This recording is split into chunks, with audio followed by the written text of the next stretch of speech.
Abangan po natin sa video na to ang mga revelasyon ni Coach Jeff Cariaso matapos bakbakan ng dating kupunan ng Converge. Tignan po natin kung merong personalan na ganap po dyan.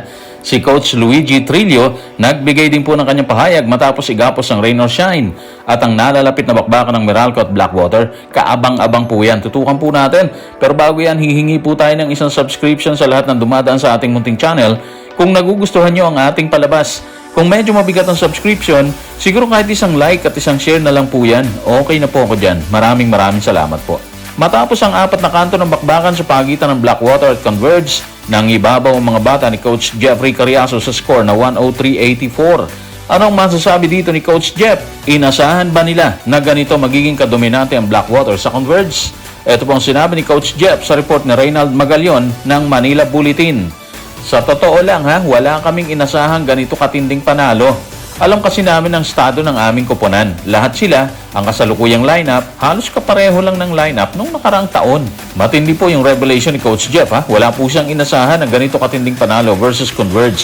Parang dating po kasi nun, mahirapan sila ngayong conference katulad din nung nangyari sa Commissioner's Cup kung saan nagtala lang po sila ng 3 panalo habang meron po silang 9 na talo. Habang meron naman silang 1 panalo at 10 talo noong sumabak naman po sila sa Governor's Cup. Yan po siguro yung mga dahilan kung bakit tila nagulat din maging si Coach Jeffrey Cariaso sa naging pagtambak na ginawa ng koponan dito sa Converge. Dating hawak ni Coach Jeff ang Fiber Xers bago niya hinawakan ng Blackwater.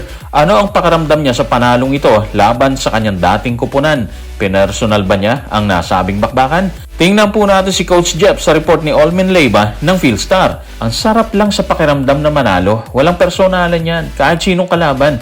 Blessed tayo sa tagumpay pero marami pa rin mahirap na trabahong dapat gawin. Actually, trabaho yun Kaya tama yung mentality. Walang personalan talaga dapat. Trabaho lang, which is sa palagay po natin yung talaga na magitan po sa kanila kagabi, di ba? Mahalaga kasi kung ano yung kasalukuyan mo, hindi yung nakaraan.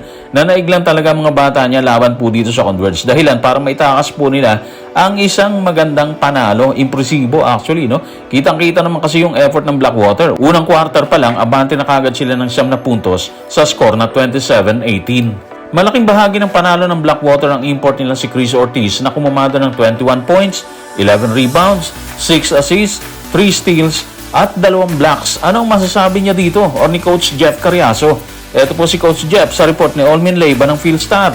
Lagi kong iniisip si Chris Ortiz na naglalaro sa paraang ginawa niya ngayong gabi. Marami kasi siyang alam Pwede siyang umiskor mula sa halos anumang lugar sa court at may kakayahang hataking kanya.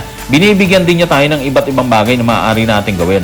Masaya kami sa kanyang unang araw na performance. Sa naging performance po ni Chris Ortiz, masasabi po natin sobrang ganda po ng pinakita niya kasi lahat ng departamento kumamada po siya. Sa scoring, sa rebounding, sa assist department, sa blocking, all around ang isang Chris Ortiz, di ba? Kaya siguro hindi na tayo magugulat kung marami po silang pahirapan sa mga susunod bakbakan. Hindi lang naman si Chris ang kumamada actually, no? Maging ang locals po nila na si JV Casio, nagtala po siya ng 15. Si Mike Ayunayon, meron po siyang 13. Si Ray Suerte, kumamada po siya ng 12. And si Troy Rosario, huwag po natin kalimutan, nagtala din po siya ng 11. Solid po lahat sila, di ba? Sa palagay ni Coach Jeff, nakatulong sa kanila para igapos ang koponan ng Converge kung saan nagtala sila ng napakalaking 25 points habang 15 points naman ang Converge noong 3rd quarter ng bakbakan. Ito po si Coach Jeff sa report ni Reynald Magalion ng Manila Bulletin. Yung mindset na kung paano mo gustong baguhin, mahalaga po yun. So yung focus namin sa huling 3 o 4 na buwan, nakatulong talaga na mapabuti yung culture para mapabuti mo rin yung mindset. Doon po tayo sa focus kasi ayon na rin po kay Coach Jeff, yun yung talaga nakatulong sa kanila kaya ganito sila ngayon kadominante versus Converge. Iba kasi kapag nag-focus ka talaga sa lahat ng bagay, di ba? Imagine, ang Commissioners at Governor's Cup, kulelat sila pero ngayon, maganda ang simula nila. Hopefully, maging maayos ang mga susunod nilang laban kasi meron na silang sasandalang momentum ngayon. Hindi kasi biro yung panalo sa unang bakbakan tapos tinambakan pa nila yung kalaban. Unfortunately, kakaharapin po nila sa susunod na bakbakan ng Meralco Bolts na tumodas dito po sa Rain or Shine sa score na 107-102. Magandang abangan po yan. At yun na nga po, mabigat na kalaban ngayon ng Meralco. Patunay po dyan ang kinamada ng import nito na si Nigerian-American Suleiman Braimo na 34 points at 14 rebounds. Matapos ang laro, nagbigay din siya ng pahayag. Ano sinabi ni Braimo?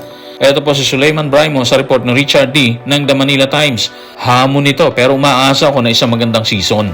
Matipid po yung mensahe pero malaman. Parang doon niya dinaan sa performance yung lahat, di ba? Sabi nga nila, action speaks louder than words. Sa kaso ni Sulaiman, masasabi mo talaga na dominante yung mama kasi hindi biro yung 34 points at 14 rebounds na naitala niya sa bakbakan versus rain or shine. Swerte na rin po ang Meralco kasi nakakuha po sila ng pamalit agad-agad dito kay Ferron Hunt na hindi naging effective. Matapos ang magandang ipinakita ng kupunan kung saan nagtala sila ng panalo versus rain or shine, nagsalita rin ang pumalit kay Coach Norman Black na si Coach Luigi Trillo. Anong masasabi niya sa pinakita ni Sulaiman Braimo? Ito po si Coach Luigi sa report ni Richard D. ng The Manila Times. Su leads us by example. Isa siyang magaling na character guy at hindi lang siya coachable, kundi isang leader.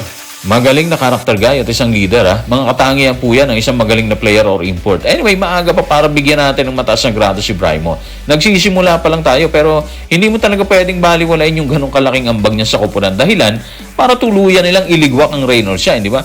Well, hindi na makakayanin mag-isa ni Braimo ang lahat ng yan. Katuwang niya dyan, ang Gilas player na si Chris Newsome na nagtala lang naman ng 20 points, 6 rebounds at 3 steals. Hindi mo rin pwedeng iwan ang ambag ni Allen Maliksi na 16 points. Ganon din si Cliff Hodge na nagtala ng double-double, 10 points at 11 rebounds. Malalaki yung kanilang ambag po dito. So, ibig sabihin, base po sa mga inilabas nating stats, base na rin sa performance na ipinakita ng dalawang kupunan at kanilang mga import at mga locals, makikita po natin na matindi yung magiging bakbakan ng Blackwater at Meralco sa mga susunod na araw. So guys, ano man ang opinion po ninyo, pag-usapan po natin yan sa baba. Maraming salamat.